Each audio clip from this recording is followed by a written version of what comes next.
Thanks for listening to Fluff and Crunch, where we talk about the connection and sometimes disconnect between system, setting, and story in tabletop RPGs.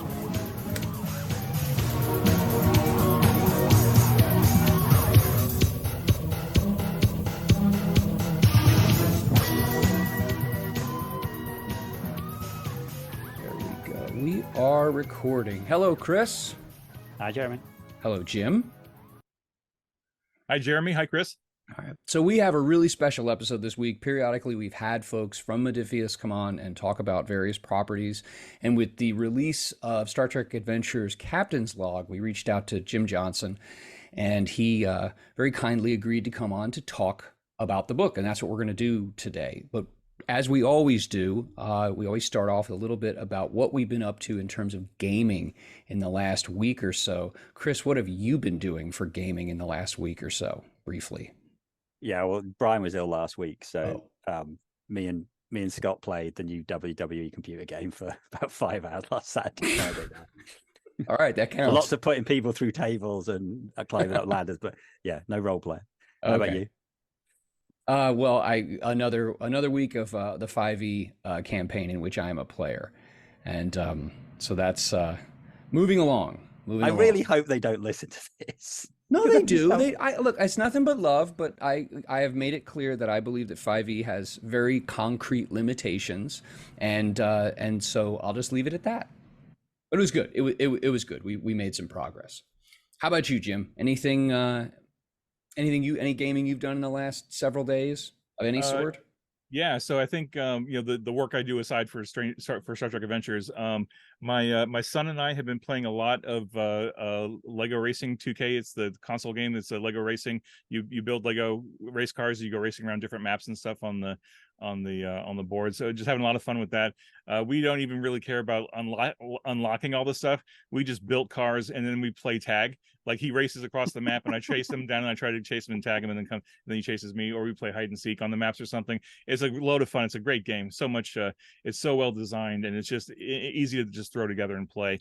And then beyond that, from a role playing side of things, I've been doing a bunch of independent playing of Captain's Log, and just putting videos up on my channel, and just really showing, I mean, me personally just playing it just for the love of playing it, but also trying to show people how to build a character, build a ship, and then start building the missions as you get into it, and using the book as a tool to get that creative juice going. So I've been having a lot of fun with that, which is a rarity for me, because like usually when I'm working on these products, it's like I'm working on it, and then I'm done, and then I'm on to the next one, and I don't really have time to go back and enjoy it, right? So it's fun to kind of like give myself a little bit of time to actually play the game that I'm developing.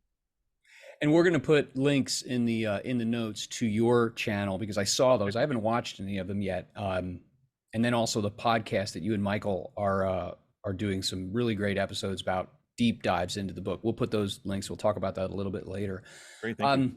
Before we get into the book and how it came into being and what's in it and what people can do with it. And this is just, if you're listening, this is not a review. We're talking about the book itself. And Chris and I will come back after we've puttered with it for a while, and we'll do like our version of a review or something. But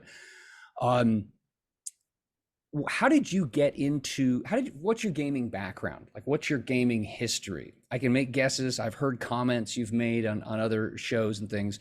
And then how did you get into this position, which is enviable, and we appreciate the work that you're doing, but how did that come into being? So I guess I started gaming in the early 80s, but it must have been like 82, 83 when the Redbox D&D was out there, and that was my gateway into RPGs, because like literally there was nothing else that I can remember even being out at that time. There was D&D. There might have been I know we started playing Star Frontiers and we played Marvel Superheroes after that, but D&D was the gateway. Got into that, and then my group and I, we like I said, we moved on to Marvel Superheroes, Star Frontiers, Boot Hill, and then gradually, as more companies started creating games, we got away from TSR a little bit and branched out to Twilight 2000, and of course West End games, Star Wars.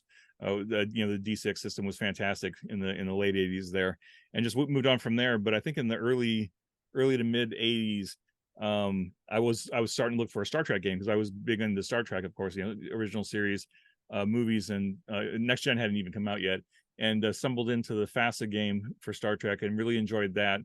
And then just gamed since then. So I've been a lifelong gamer, really lifelong Star Trek fan. Started getting into the RPG industry as a writer in the early 2000s. I started working with Decipher on the Lord of the Rings role-playing game as a playtest coordinator and then a freelance writer.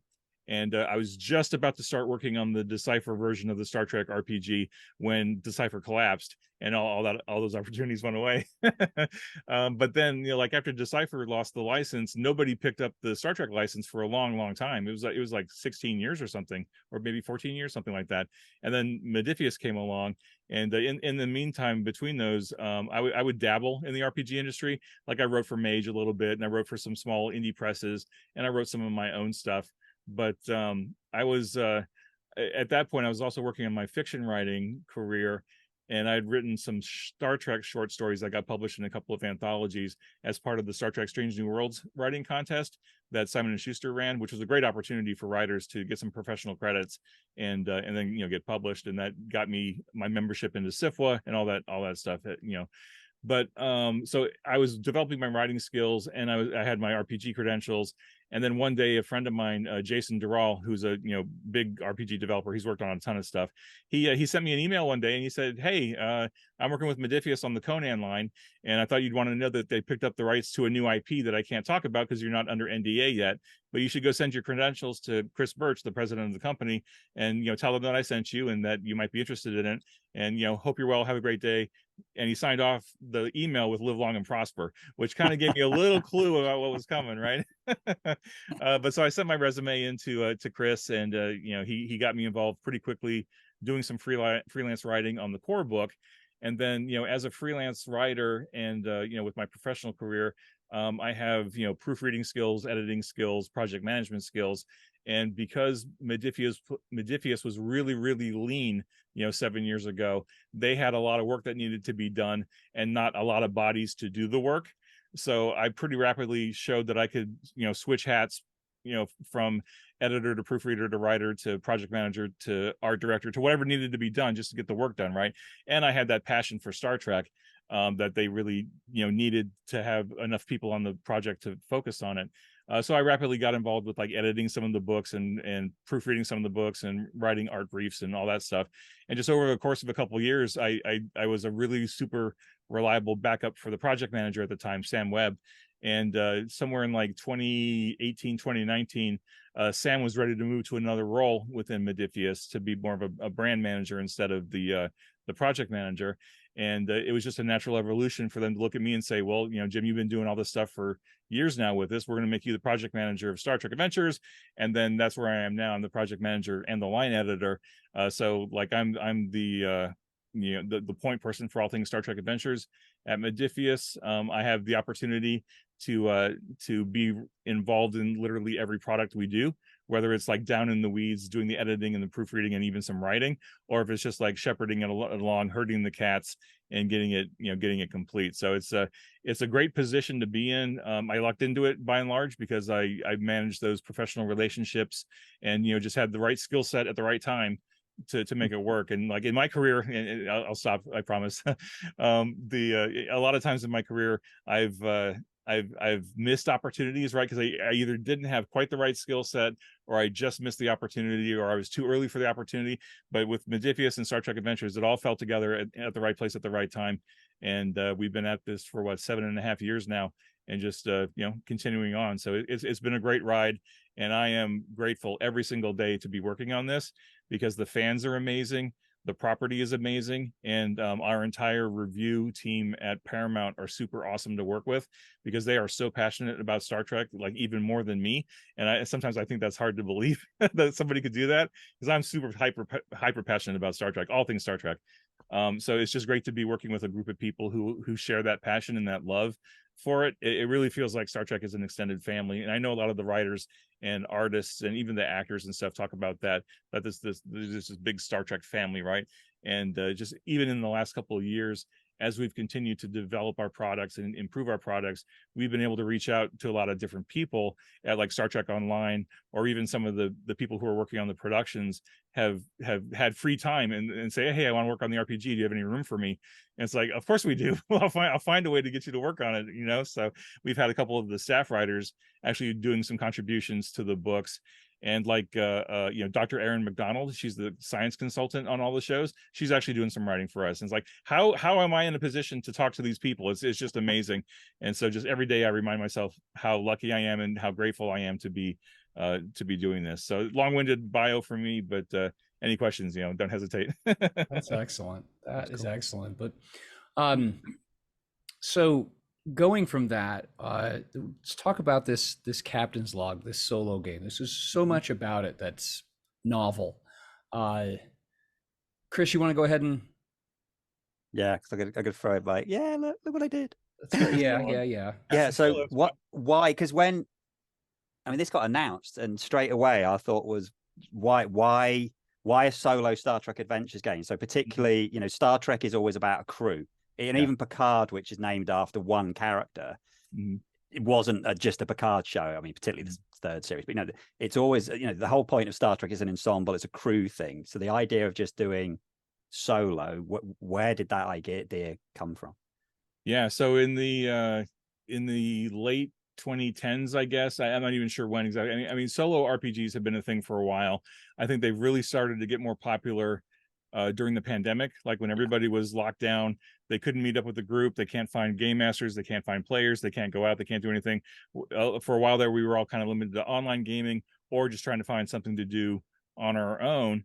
So that was part of it. I think just seeing out there in the RPG industry, like Zeitgeist, that a lot of solo RPGs are out there. You got Starforged, you got Ironsworn, Starforged, you've got the solo RPG guidebook. There's a bunch of other ones out there, either indie or more professional. I think the One Ring RPG by Free League, they have a Strider supplement that comes with their game that you can play it solo if you want to.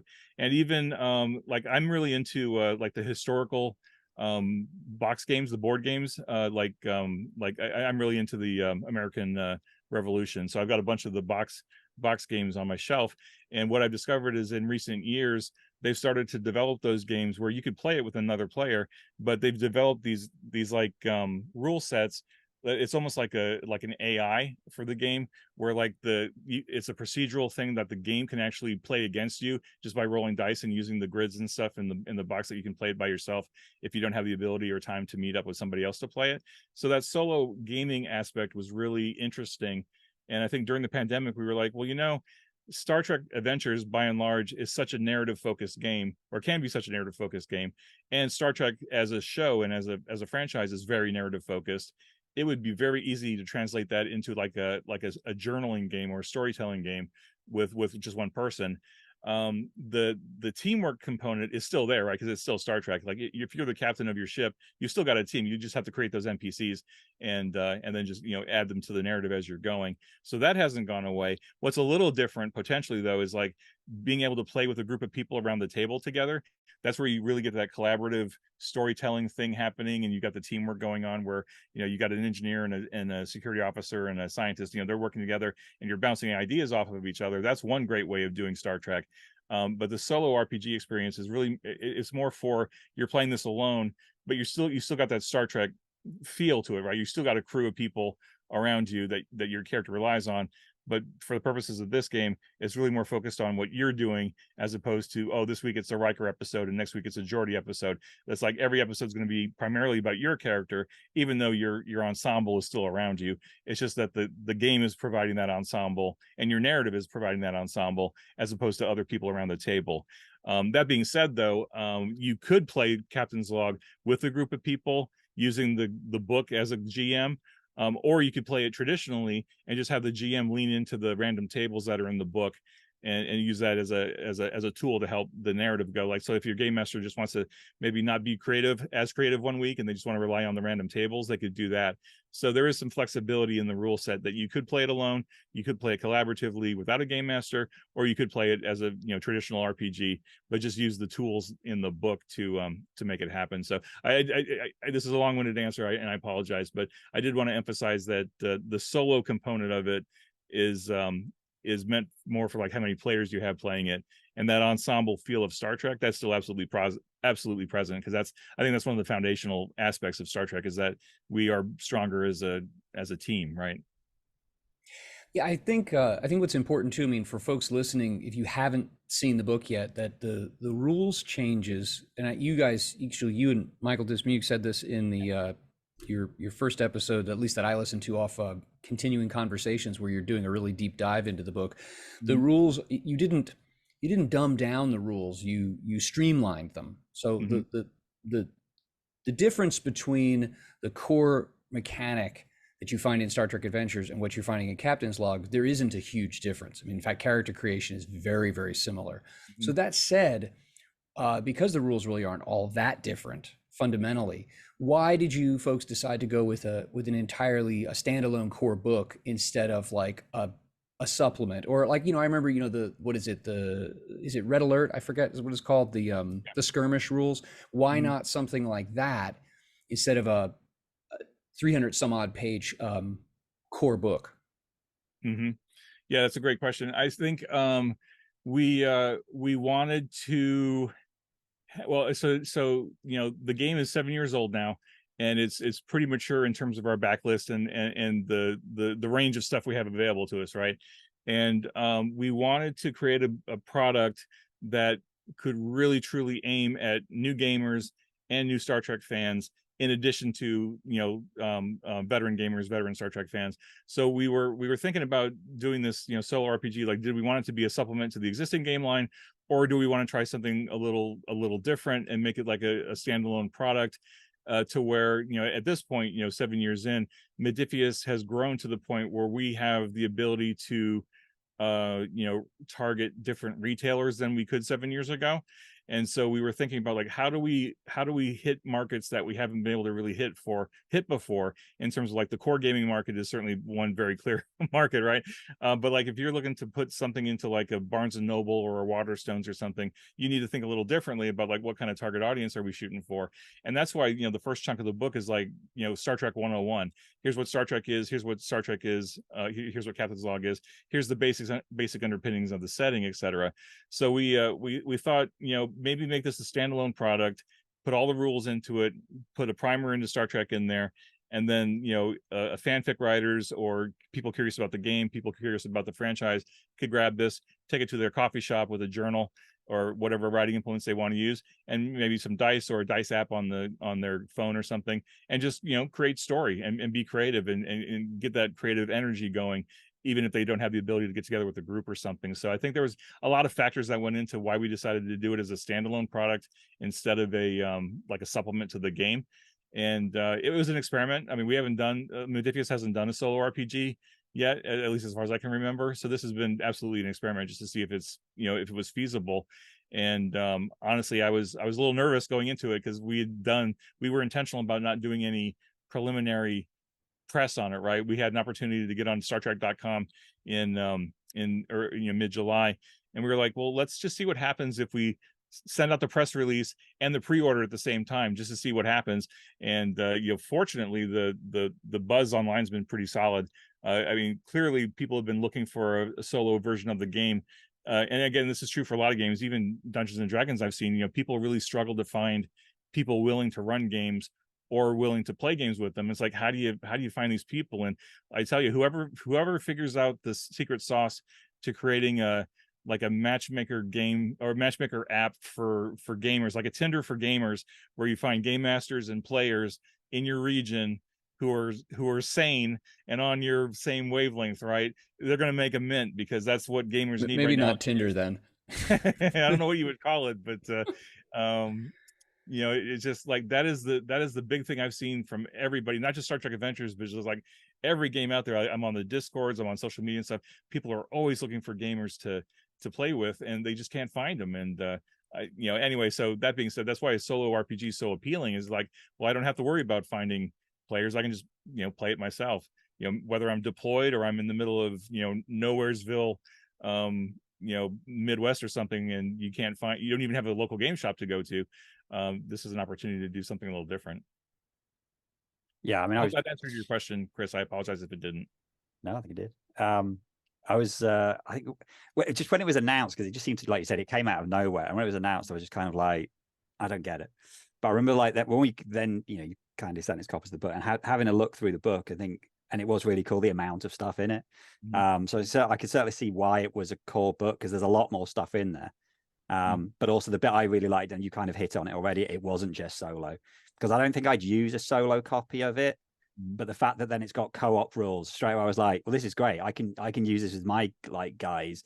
Or actually me and Jeremy might play it together at some point. Like do it as a co-op thing. That'll work perfectly for us. There's just two of us. We can do like short sessions. And like you said, you can kind of run it with like sort of GM-less or just as a GM tool. So that's another one that right. I like Star Trek, but it's like it's a thing I watch. I haven't got all the, I don't know the super details, and I've got a bunch of the books, but I tend to buy them, have a look at them, and then I don't go into them in like real detail. So but yeah, being able to sort of just have all those random tables, that was the thing I got through. It's like you said, you mentioned Iron Sworn, and that's full of, like loads of random tables. So that was, looking through that, I was like, this is great, I can actually use this. So I went from like, I don't see the point of this, to this is amazing, this is genuinely one of the best books that I've seen you guys put out.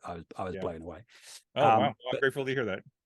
Yeah, so we'll do the reviews. Spoilers for the review. I really like it. Okay, going back to the idea of solo co, did you start with just primarily solo, or did you come from a co-op point of view as the main idea, and why did you end up including, because you could have just done it totally solo, but you did include all this other stuff, so why was that? We use not to get into the weeds too much, but Modiphius uses a form of agile methodology when we're planning out our products. So when we were first in the development, the feasibility stage of this product, we laid out a Moscow list, right? What does this product have to have? What must it have? What could it have? What should it have? What does it not need to have? And as we were working through that list in the very early stages, we were like, it absolutely has to be a solo RPG, because of course that's what we're creating here. But then as a could have, we were like, well, it could be playable with other players collaboratively without a game master, or it could be playable with a game master in the traditional sense, but using the book as an aid. And so that was baked into the very design elements from the very beginning. And I think just as we looked at as we understood the Star Trek Adventures rule set as it stood, that Nathan Dowdell developed, we were like, just intuitively we kind of we thought, okay, we think this would work, right, as either a solo game or a collaborative game or a guided game.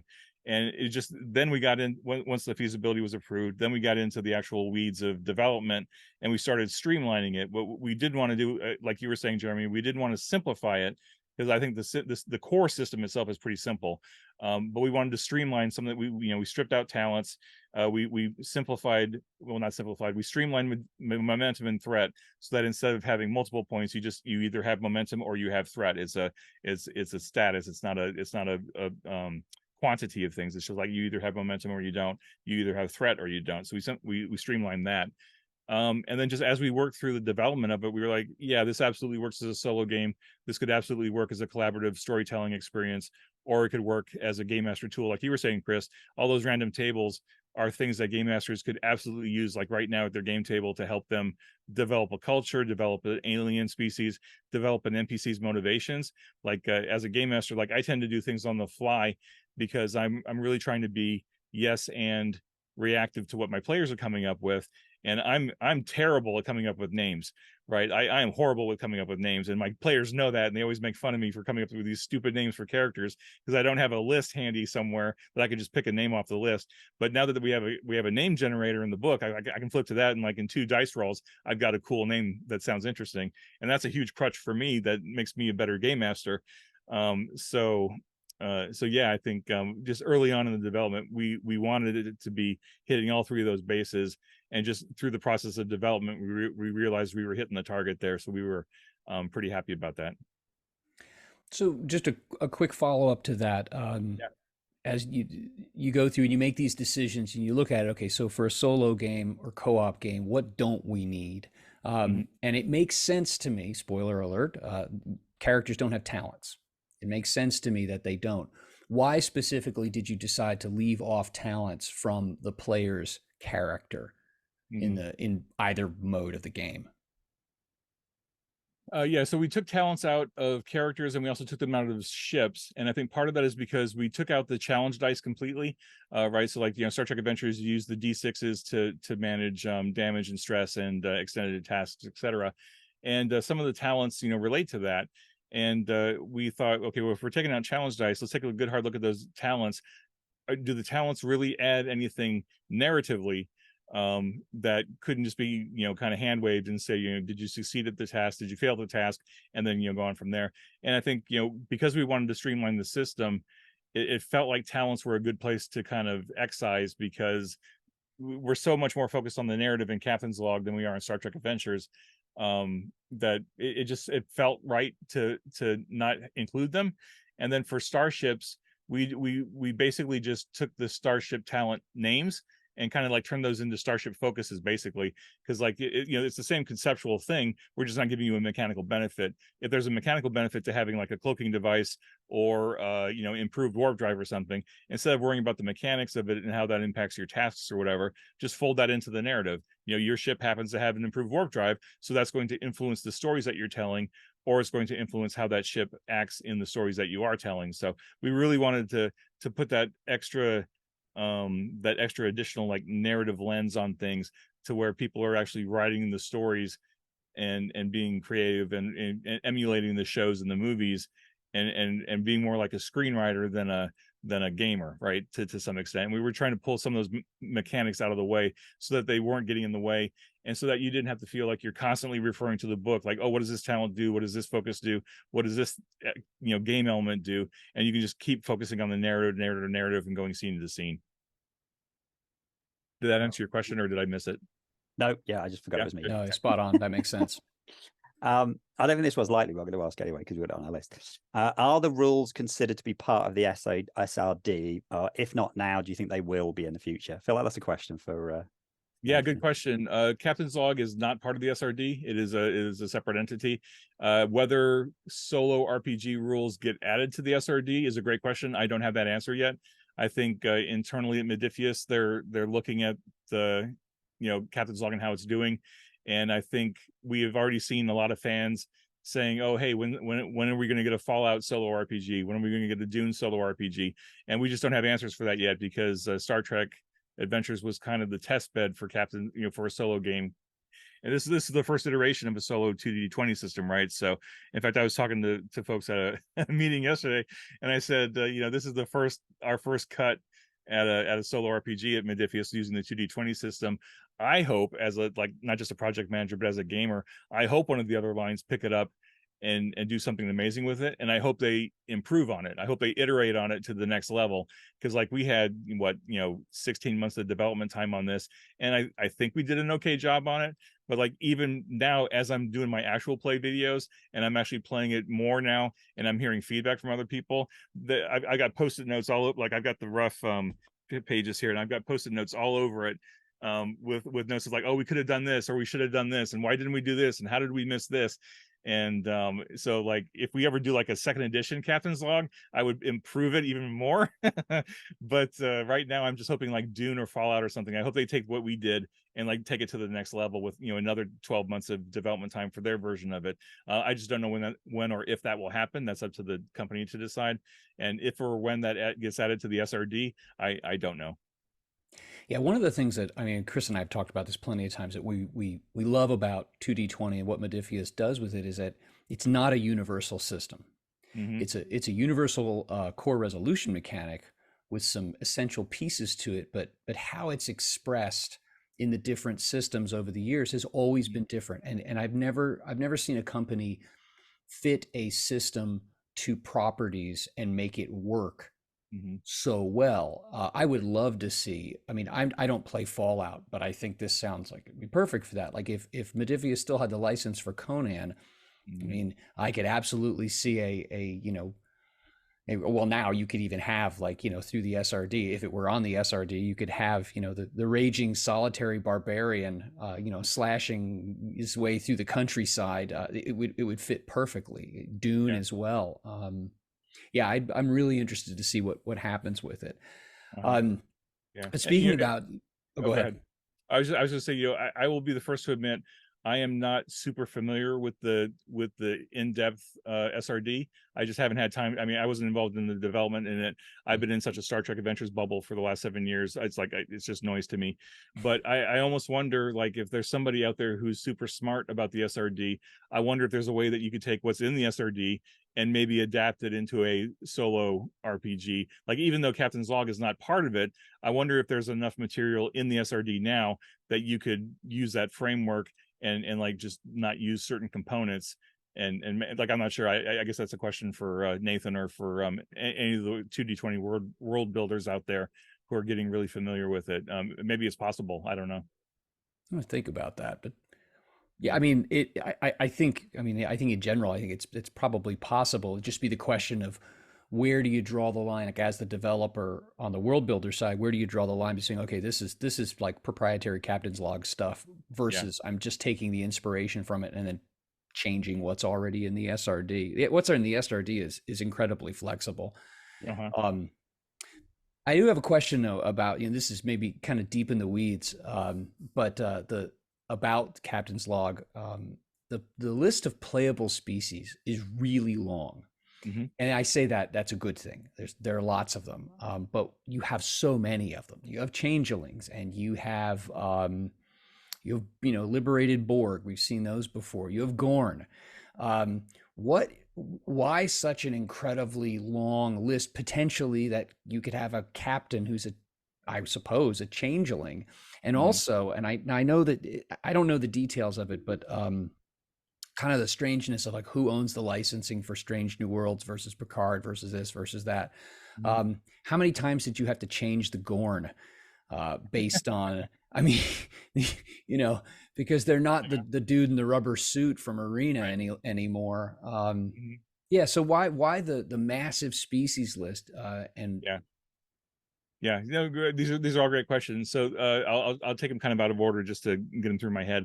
So the licensing with is all with Paramount / CBS / Nickelodeon. It's like whatever the entities are that own each other. I don't know all the details, but it's all the same licensor that has the licenses for everything, right?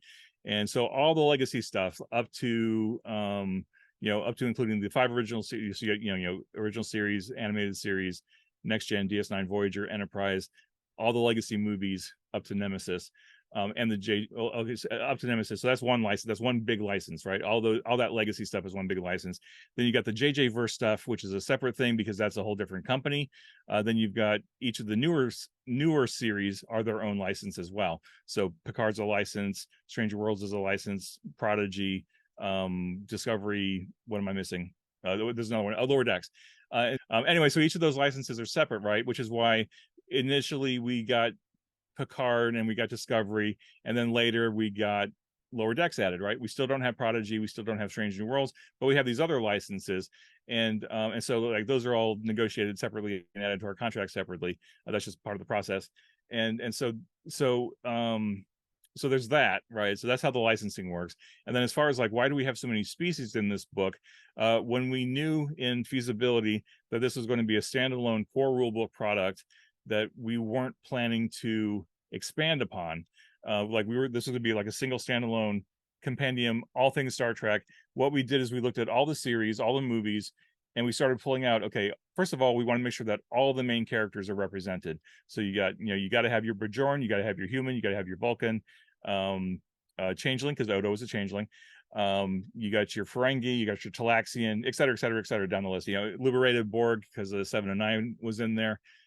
So we got all them, and then all the other species that we know and love from the franchise that we thought would probably make sense as a main character. Plus we threw in a few more, right? We haven't actually brought Horta into Star Trek Adventures yet. It's just we haven't had the right product to drop it into, but it made sense to put them in here because like some people do want to play a Horta main character. Why not? Jem'Hadar, Borda, Cardassian, Klingon, Romulan, we even added those in here because we wanted to make sure that the game was flexible enough so that if somebody wanted to play a Klingon character in their own Klingon story, they could do that.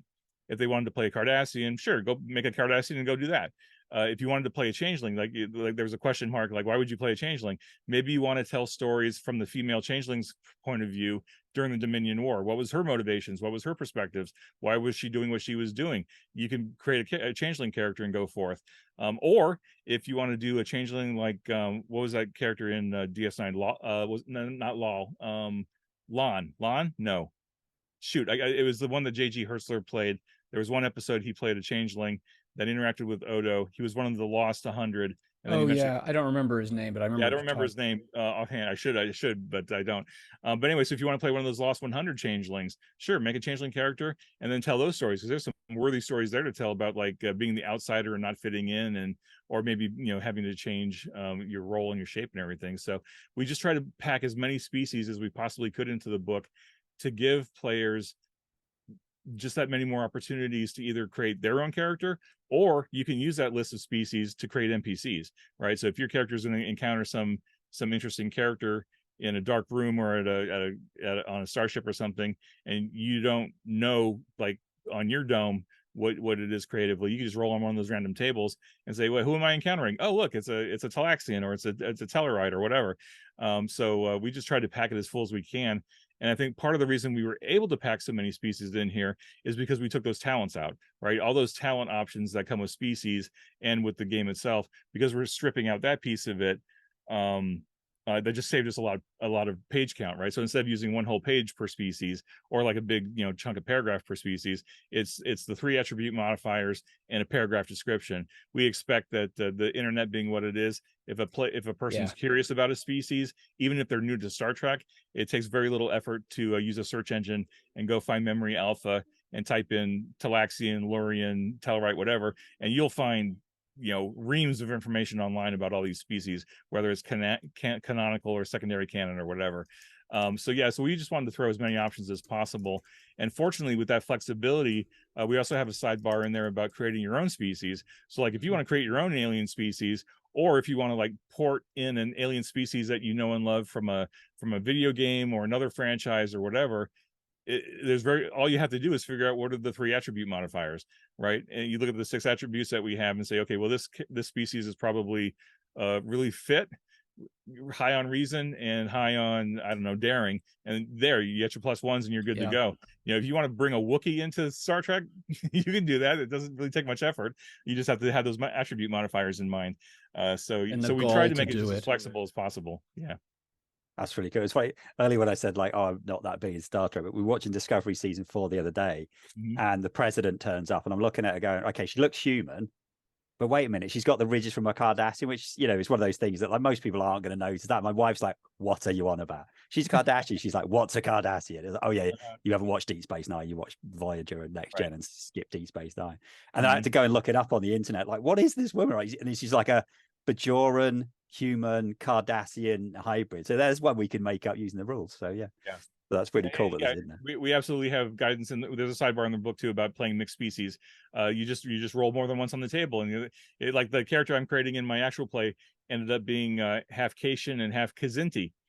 Okay, sure, why not?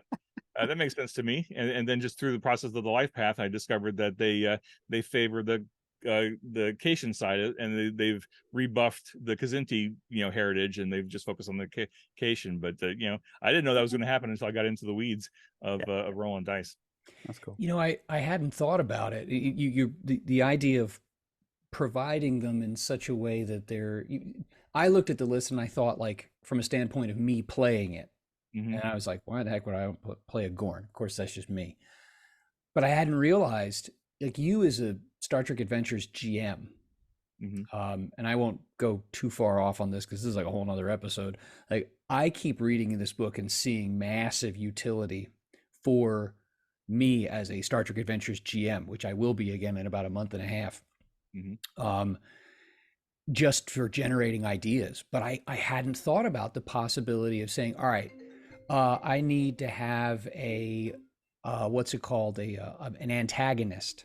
And so I'm going to play out a short story arc for the Romulan, who's sitting on the other side of the neutral zone playing cat and mouse with my character ship. I'm going to help me generate ideas to say, like, what was going on behind the scenes, you know, and use this to do that. That I had not even thought about that. That'd be brilliant. Not because I'm saying it, but because I think that you would create so many ideas by putting yourself in those shoes, and then take that, the randomized story elements and how you worked through them with that character, and then use that to inform how you're playing that NPC and what that NPC is doing with your ensemble of players. Yeah. Yeah. And I mean, initially when we started putting it together, I was thinking from the perspective of, if I'm playing a captain character, one of the first things you kind of got to do in Star Trek is you got to figure out who your bridge crew is, right? Because like you've got that cast of characters. You know, Chris, you talked about that at the top of the show, where, you know, Star Trek is an ensemble piece, and like always, the first thing you got to think about when you're writing or when you're playing a game, of course, is like, okay, who's going to play the captain? Who's going to play the first officer? You need, you know, chief engineer, chief science, chief medical, so on and so forth. You get the whole list of you know, key roles, and with that random species chart, that helps make it quicker and easier just to make up those NPCs, because you don't really need a lot of detail. You need, let's say, who's my helms officer? Okay, you roll a dice. Okay, they're a human, whatever, or human helmsman. And then I've got a, you know, roll. I've got a Lurian, you know, science officer. I've got a Tellarite engineer, and then, you know, just in a few dice rolls, you got your bodies on the bridge fleshed out. And then in the course of the narrative, then that's when you can start adding more details, like what's this character's motivations. Maybe roll on the random values table, give one of those random NPCs a random value, and maybe even a random focus, right? We have random focus tables in here too. So like if you are creating like a helmsman, for example, roll on the con focuses and say, you know, this helm officer is really good at evasive maneuvers, maybe that's their focus. And so like you can gradually use these random tables as a utility to start fleshing out your NPCs to a different degree than what like the supporting character rules are in Star Trek Adventures, because that's basically what you're doing, is you're just using the random tables to give them focuses and values. And then just like what do they do mechanically doesn't matter, because there are no assist rules in Captain's Log, other than whether you have a point of momentum or not. I mean, that's fine, but you just the NPCs in the ship can assist you narratively, and you can just let that influence the narrative, as opposed to it being a mechanical thing that, oh, this NPC is going to roll a d20 to help you with your task. We streamlined all that, so really the NPCs are there for the narrative and the drama, and not so much, you know, the mechanical side of the thing. So I think there's a lot of flexibility here, and hopefully you're right. Hopefully a lot of people see it as a good utility toolkit. Yeah, cool. This is the Jeremy one, actually. It feels really, this question seems really negative as you wrote it. But, so you're thinking of character development. Character development doesn't seem to have like a huge amount of actual advancement, which does happen in normal Star Trek adventures. But it's a wider change. Yeah, I think well, did we change it that much though? No, I'm trying to think back through the development process. I'm honestly not sure, because I don't. This is one of the things I don't. I can't find. I know that actual, you know, there's a difference between like evolution and development, which there's plenty of opportunity for in Star Trek Adventures. But then after a long period of time, it is possible to actually increase. Whereas I can't. And I may have overlooked it, but I haven't found in Captain's Log an actual increase. Like you're. So I was just curious. Yeah, I think I'd have to go back and double check, because you know, in my actual play, I haven't actually gotten to that point yet, and I have to go refresh my memory. But of course, in Star Trek Adventures, your character earns milestones, right? So that as you progress, you earn milestones, and then you can use those milestones to flex your character, whether you're swapping out points of attributes or disciplines, or you're swapping out focuses, you're swapping out talents, or at certain points, if you get to those like arc milestones, depending on which version of the character advancement system you're using, that's where you can actually like add a point to your attributes, or add a point to your disciplines, or add a fifth value, or add another focus or whatever. So, you know, actual character progression in Star Trek Adventures is pretty slow, partly because you're starting off as such highly competent characters already. I think someone tried to make the illusion that a starting Star Trek Adventures character is like a 10th level character in D&D, although I don't think you can really accurately compare the two. But characters in Star Trek Adventures start off hyper competent, and in Captain's Log that's true too. But what we did is we made the milestone system even more flexible in Captain's Log, to say where after you finish a mission, if you feel like the character earned a milestone, give them a milestone. If you don't think the character did enough in that episode to really warrant significant growth, then just, enjoy the story for what it was, and then just start another one, right? Values, of course, can be challenged and changed just like they do in Star Trek Adventures. So your values were changed because ideally your characters can be changing based on the circumstances that they're put into and how they react to them and how they, survive and thrive. So like the character, mentally, and their outlook will be changing because you'll be swapping out your values. But we left it really flexible. So like at the end of every mission, if you want to swap out one focus for another focus, sure, do it. We see it all the time on the show, right?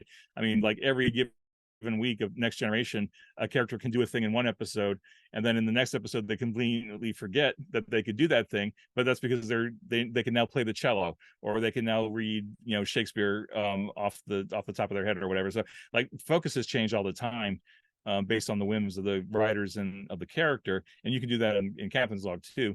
And then as far as like promotion and advancement, that's all entirely story based. Like I was telling somebody, like if you want to play an ensign through Captain's Log for a while, and at some point you feel like they're ready to be promoted to second lieutenant or to Lieutenant JG or lieutenant, then just make it happen.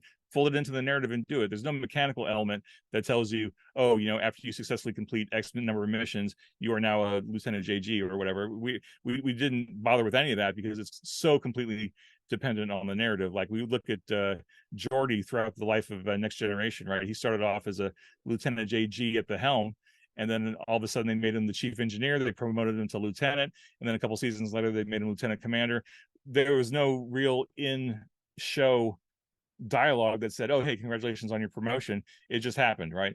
And so we wanted to provide that flexibility to players if they want to do that kind of thing. Maybe you don't want to play a captain, maybe you want to play a junior officer, like a lower decks even experience, and then have them gradually progress in rank and responsibility and see how their stories change because of that. You can do it.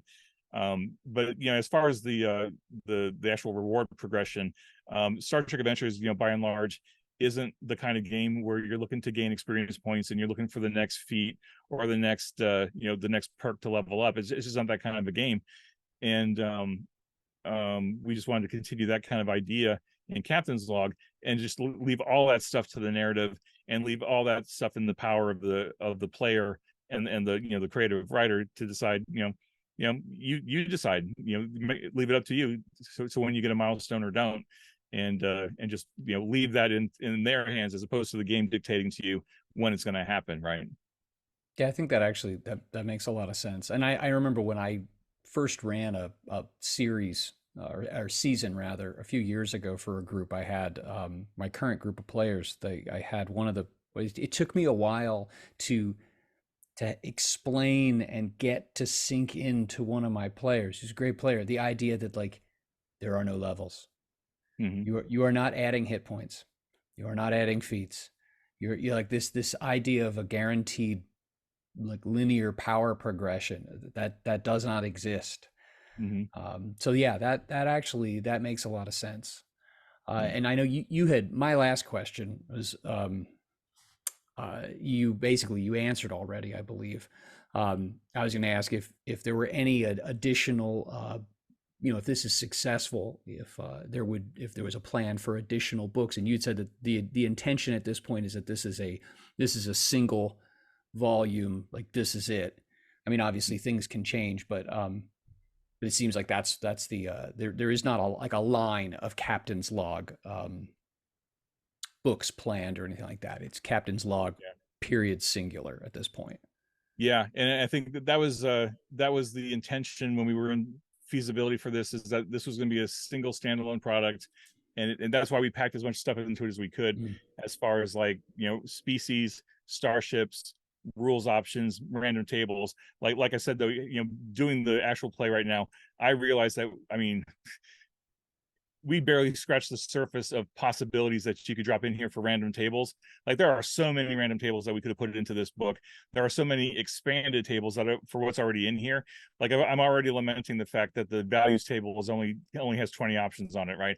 We could have written 100 pages of random value tables, right, all day long, and made this book like 800 pages, and that's just unfeasible, not infeasible, We don't need unfeasible. War and Peace as a Yeah, captain's log. exactly. So I think at the moment we're not planning on expanding it. What we could maybe do is like some little PDFs with like additional tables or additional options.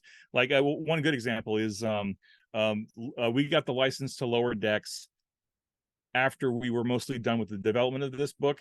So we weren't able to add Lower Decks content into Captain's Log, but because the Lower Decks book is out now, you could use all the species and all the starships in Lower Decks without issue. You could port them over to Captain's Log super easy. And in fact, I'm thinking about when we release the first errata PDF for Captain's Log, I might just include that stuff in there anyway, just to say, hey, look, we didn't have the ability to add Lower Decks to Captain's Log, but if you want to, here's the stat blocks for the ships, here's the attribute modifiers for the species, go have fun.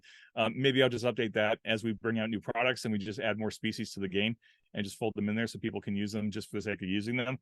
But right now we don't have the vision for additional products to support Captain's Log, and I can certainly see where we could, because what we didn't have the ability to do in Captain's Log, or we just didn't have the space for it, was to really provide a lot of options for like Klingon ships, Cardassian ships, Romulan ships, etc. Although I think all you really need to do is look at the ships that are in Captain's Log and say, well, I'm just going to use the statistics and I'm just going to change the name of the ship, the class of the ship, and the picture, right? The power level is going to be pretty similar era by era. Like your Constitution class ship in the original series is probably comparable to a D7 in the original series. Now, certainly there are going to be people who are going to quibble about that, and that's fine. But for the purposes of a narrative game like Captain's Log, they're roughly equivalent. So just go with the stat block for the Constitution class, but just use that as your D7 or as your Romulan warbird or whatever. So I think we can make that work. But what we didn't do is we didn't provide a huge amount of guidance about using the game for non-Federation. I think there's a little bit in there, but we could have gone further with that. And so maybe that might be like a blog article or something to say, like, or maybe even a video on one of our channels to say, here's how to use Captain's Log for a non-Federation, non-Starfleet game. I mean, all the pieces are there, all the tools are there. It would just be like changing your focus a little bit. I don't actually think that it would be, and I have not read, I've read about 2/3 of the book. I have not read in detail the back end of it, where all these matrices and whatnot are. But frankly, I don't see that given how much content is already out there for Star Trek Adventures, the Klingon rule book, and all the non-Federation ships, and then Utopia Planitia. I don't see that as a challenge. I think porting in things would be really easy to this. And I mean, that's where it's like, I can't make more clear to people who haven't read the book yet that this isn't, this is more like there are certain things from Star Trek Adventures rules that you won't do, and some things you'll do a little differently. It's not a different set of rules. So moving things into this or moving things out of this to traditional Star Trek Adventures, I mean, you don't need hand holding for it. I think all the content and the ideas are there. I don't think that would be a problem at all. Yeah. And you touched on a good point. We put into the book clear guidelines for players who, if you're playing Captain's Log and you're ready to kind of like quote unquote graduate to Star Trek Adventures, there's conversion rules to do that. Like here's what you need to add to your character to fit them into Star Trek Adventures. And then the opposite direction, if you've been playing Star Trek Adventures and you want more story for your character, or maybe your group is going on hiatus, or your group has just collapsed for whatever reason, but you still got your character and you still want to tell stories with them, here's the elements of your Star Trek Adventures character that you need to bring into Captain's Log to keep that story going. And that's an easy conversion too. Even with starships, there's some easy conversions between the starships. So absolutely, you can go back and forth between the two. We've already talked, Michael and I have already talked about wanting to do that with our games. We're like, I can't play with my group often enough to feed my creative energy, so I'm going to just use Captain's Log to tell little incidental stories in the meantime, just to keep adding depth to that character. So yeah, I think all the tools are there, but certainly we can keep working on it. Yeah, good stuff. Chris, do you? Oh, there was Jeremy. There was one other thing I wanted to add, just in to one of your comments you made. We knew that a lot of existing Star Trek Adventures gamers would pick this up and use it and use all their backlist of stuff that they picked up over the years, right? But we also try to be really intentional about making sure that people knew, especially people new to Star Trek Adventures, know that you don't have to buy anything else. This is truly a standalone product. So like, even though I can see, combining Captain's Log with the Lower Decks book, that would give you years of awesome gaming experience playing from the Lower Decks perspective. If you were to pair up Captain's Log with like the Shackleton book, right, the Shackleton Expanse campaign guide, you could do years of storytelling in the Shackleton universe just using those two books, but you absolutely don't need them. Like, all you need is Captain's Log and your own imagination and the internet, right? Because like you said, there's so much stuff on the internet for Star Trek that it's an embarrassment of riches. And even when you start getting into like the secondary canon of like comic books and novels and video games, I mean, there's just so much Star Trek story out there over the last 60 years that you can pull all that stuff in if you want to. Yeah, and neither you nor Paramount are going to show up at my house and like club me over the head with a cannon bat if I make up something. Yeah, I think people need, especially for existing properties, people need. It's like you as a GM, like you need to remind yourself, like, well, it is all made up after all. Shh, quiet, but yeah. Chris, do you have anything else that you're thinking of right here, sitting in front of your Harrison Ford picture? Not about the Captain's Logbook, because I mean, I say I was really impressed by it. I mean, we'd reviewed the ship book relatively recently, which I'd really enjoyed, and then this had been, I think Lower Decks had come out, but whereas I'm quite keen on Lower Decks, you're not a fan of the property, so you weren't bothered about the book, and I'm not playing Star Trek at the moment, so I was like, I'll put it on the back burner. But reading this and all the cool stuff and actually seeing the Lower Decks art pop up in it, I was like, yeah, I'm going to get the Lower Decks book now, because partly because I really enjoy Lower Decks, but I still haven't played, like, I haven't played this with my wife and daughter because I think 2D20 is on the verge of being maybe a little bit too complicated for them. But the simplifications to the rules in Captain's Log starts making me think, actually, this is now getting to the point where this is okay. I could probably play it with them. So, and then again, the fact that it's like for a very, it's designed to play with smaller groups. So, like GM-less or co-op. So, for me, this is great, and also is going to make me go and get I was just super impressed with this book. So yeah. Oh, well, thank you. I really appreciate it. I'll make sure the team knows that. Thank you. Yeah, that's the spoiler alert for our upcoming review when we both finish reading this thing and play it on. We both really like it. Like I can see this. I don't want to sound like some kind of slobbering fanboy here in my Star Trek shirt, but I mean, okay, oops.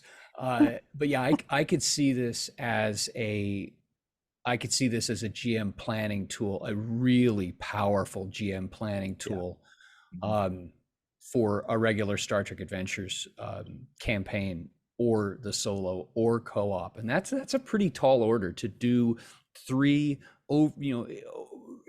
related but distinct things in one book and seemingly do them well. So so there we just ruined our review. But we'll go through it in more detail. Speaking about detail, so listeners, I'm going to put links in the notes to Continuing Conversations, which is the podcast for that Jim and Michael Dismuke do. And they're working through the book in like chapter by chapter detail. And so if you really want to get to know the book in detail and get commentary and perspectives on it in that, to that level, I would highly recommend listening to those. And as a matter of fact, they do that for all the books. And it's actually really, it's fascinating too, to listen to you guys talk about these things, not just as the designers and the managers of them, but it feels like there's distance between you and the material enough that you comment on them as gamers as well, which is, they're always fascinating. So Thank you. I'll include some a link to that show in the notes. But thank you so much. Thanks so much for giving up part of your day to talk to us about this really cool book and this great property. Yeah, thanks for having me on the show. Really appreciate it. I am giddy, like doing Continuing Conversations, doing shows like this. I get to meet so many people and share the love for Star Trek. And in this book in particular, because it's a toolkit to help other people be more creative and write stories in Star Trek or like plan for their games, like that is such a that is such a dopamine hit for me as a writer and as an editor and as an acquisitions editor. bet. Because like now I'm taking it to the next level. And I'm saying, hey, you know, prospective writer or prospective game master, here's this amazingly awesome toolkit. Go create your own Star Trek stories and then find a way to get them online so that I can read them and enjoy them.